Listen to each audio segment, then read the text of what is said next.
Assalamualaikum warahmatullahi wabarakatuh. Selamat siang.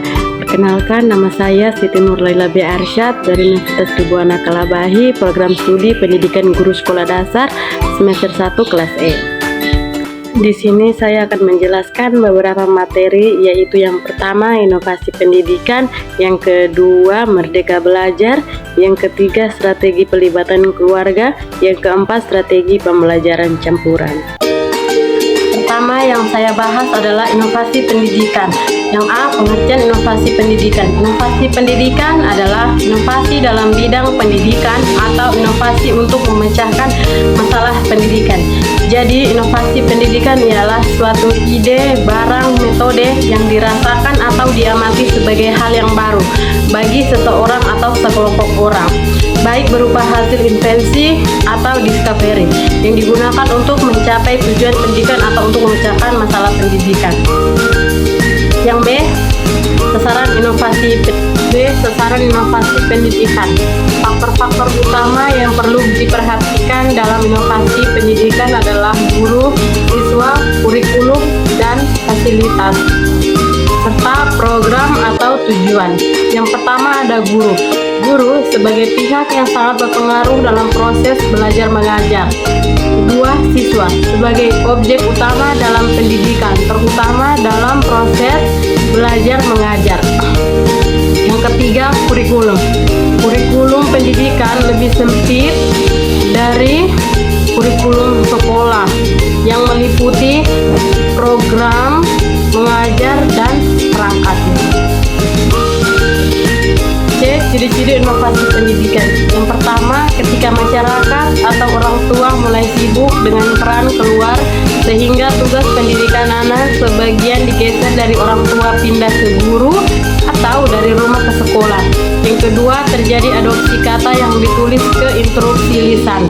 Yang ketiga, adanya penemuan alat untuk keperluan percetakan yang mengakibatkan ketersediaan buku lebih luas. Yang keempat, adanya alat elektronika yang bermacam-macam seperti radio, telepon, TV, komputer, LCD, proyektor, perekam internet, LAN, dan lain sebagainya. D, prinsip inovasi pendidikan. Yang pertama, inovasi memerlukan analisis berbagai kesempatan dan kemungkinan yang terbuka. Yang kedua, inovasi sifatnya konseptual dan perseptual, artinya yang bermula dari suatu keinginan untuk menciptakan sesuatu yang baru yang dapat diterima oleh masyarakat. Yang ketiga, inovasi harus dimulai dengan kecil. Tidak semua inovasi dimulai dengan ide-ide yang sangat besar yang tidak terjangkau oleh kehidupan nyata manusia. Yang keempat, inovasi diarahkan kepada kepemimpinan atau kepeloporan. Dampak inovasi pendidikan. Yang pertama, bidang teknologi komunikasi mempunyai peran yang sangat penting dalam bidang pendidikan, antara lain media massa, khususnya media elektronika sebagai sumber ilmu dan pusat pendidikan.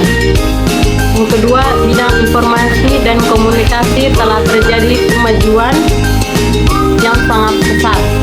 Yang ketiga,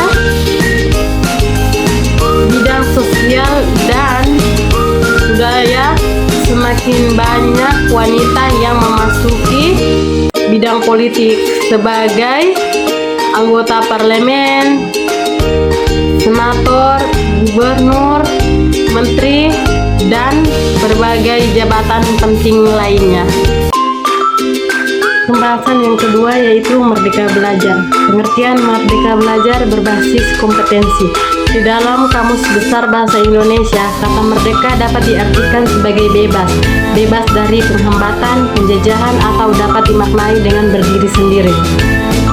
Menurut pakar pendidikan, belajar merupakan sebuah usaha yang diupayakan untuk perubahan setiap individu untuk memperoleh perubahan secara keseluruhan yang didapatkan dari proses pengalaman serta respon dari interaksi terhadap lingkungan kepada setiap individu. Sedangkan kompetensi adalah kemampuan peserta didik untuk melakukan sesuatu dengan baik, misalnya mampu melakukan tugas atau pekerjaan secara efektif.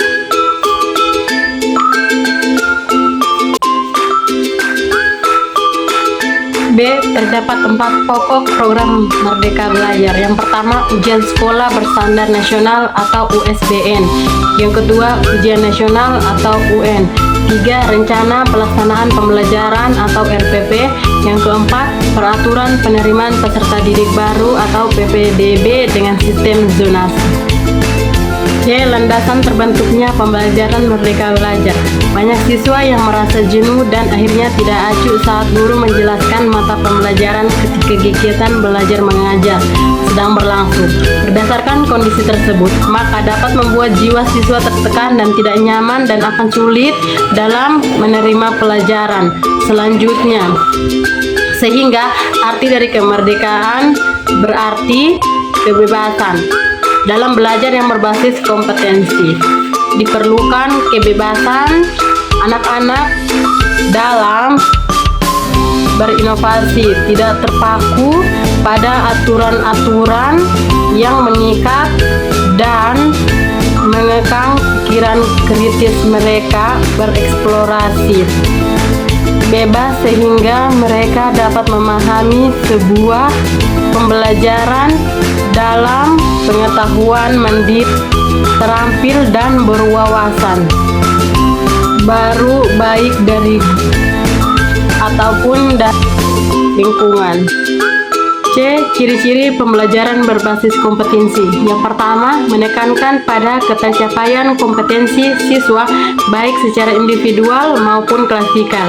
Yang kedua, berorientasi pada hasil belajar atau learning outcome dan keberagaman. Yang ketiga, penyampaian dalam pembelajaran menggunakan pendekatan dan metode yang bervariasi. Pembahasan selanjutnya yaitu strategi pelibatan keluarga. Strategi pelibatan keluarga di satuan pendidikan. Pada tahun-tahun awal pendidikan, anak telah dianggap penting untuk membangun koneksi keluarga ke sekolah.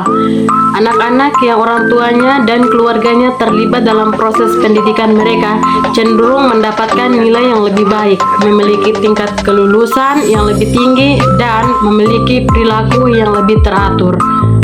Keterlibatan keluarga mempromosikan kesiapan sekolah, pertumbuhan sosial emosional, sikap positif terhadap sekolah, dan keberhasilan akademis.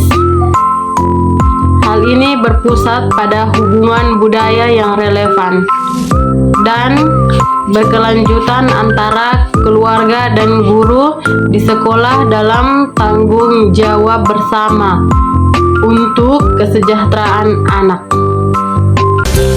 Dan pembahasan terakhir adalah strategi pembelajaran campuran. Blended learning adalah sebuah kemudahan pembelajaran yang menggabungkan berbagai cara penyampaian, model pengajaran, dan gaya pembelajaran. Memperkenalkan berbagai pilihan media dialog antara fasilitator dengan orang yang mendapat pengajaran. Blended learning juga sebagai sebuah kombinasi pengajaran langsung atau face to face dan pengajaran online. Tapi lebih daripada itu, sebagai elemen dari interaksi sosial. Strategi pembelajaran secara efektif di era New Normalesia. Menteri Pendidikan dan Kebudayaan mengarahkan agar semua kegiatan belajar mengajar diadakan dari rumah dan harus menjaga jarak. Arahan tersebut menuntut 68 pendidik untuk menyusun dan membentuk inovasi pembelajaran yang efektif sebagaimana pembelajaran secara tatap muka.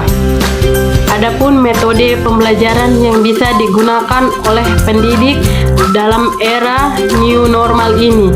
Yang pertama, pembelajaran dalam kelompok kecil. Yang kedua, pembelajaran secara home visit. Yang ketiga, pembelajaran secara project based.